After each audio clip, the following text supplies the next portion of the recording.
Lake Life Realty, and I am joined by Hunter Secord, Project Manager with Stevens Landscaping.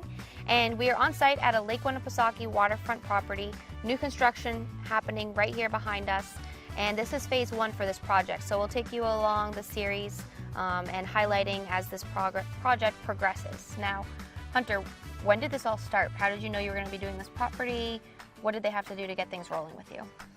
So they actually bought the property with an existing house. We had met them when the existing house was still standing here behind us. It was a little bit closer to the water, much different style, and we went through kind of the options, what they were going to be allowed to do, what they weren't going to be allowed to do, and what were their goals for the landscape. And that was, I'm pretty sure that was about a year ago. They were doing some permitting for the house already. So we actually just did our landscape design and then combined our design into the permit for the house. So we did all that in one. But that was a little while ago. So now we're into the first phase of the major site work with the retaining, and we're using some pretty cool materials. So I'm excited to see it take shape. Yeah. Cool. Now, recommendation is to lump it in if you're doing new construction with the permit work for the house already. That's going to save people money and time on permitting. Yeah. Usually. Folks don't really know exactly what they want to do with the landscaping, so the majority of the time they're permitting for the house, and then maybe they're throwing in a few key landscape features that they might do down the road, but they don't know exactly what the design is going to be.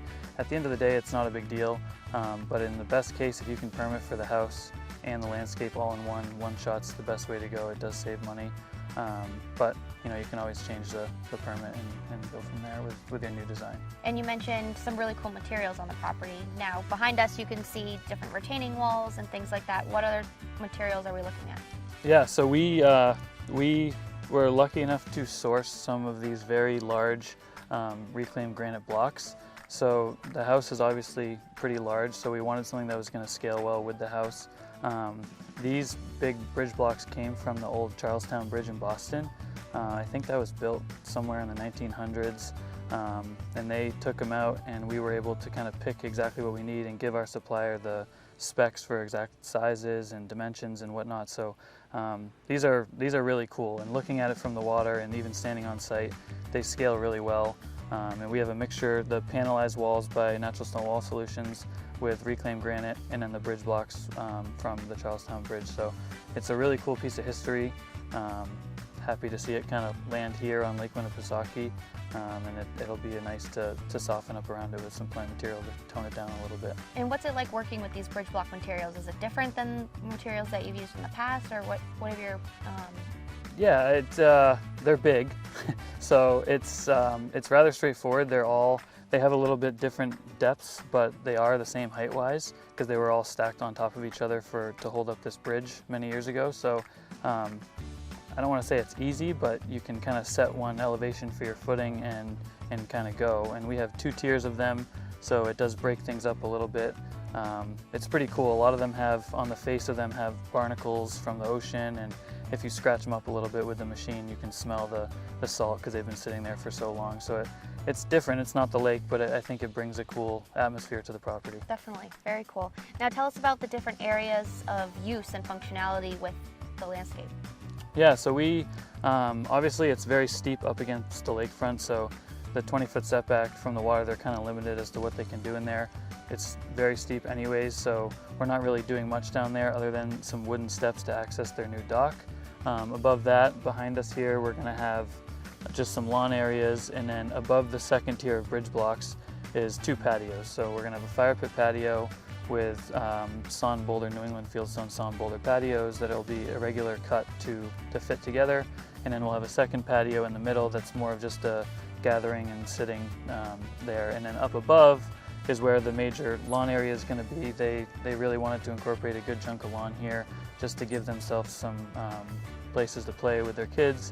And by the deck we have an in-ground spa from Immer Spa, so we're going to be doing another one of those, which we're very excited about.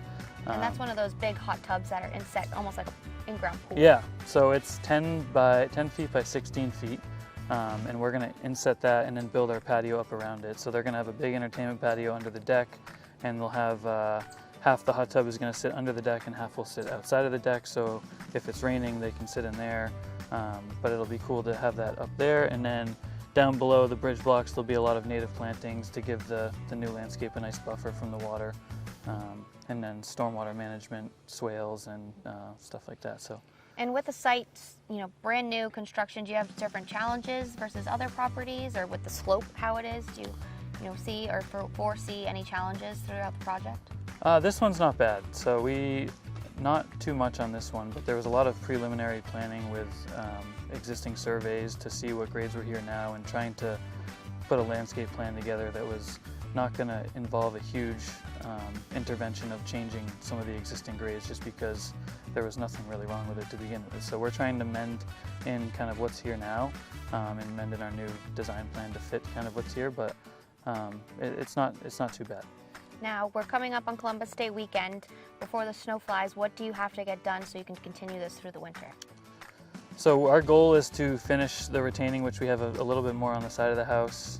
The main grading, the patio prep will be done, and really we'll start doing some stonework before it gets too cold, and maybe get some of the finished grades kind of set in place. But at this point, being early to mid-October, we're not going to be touching any plants this year.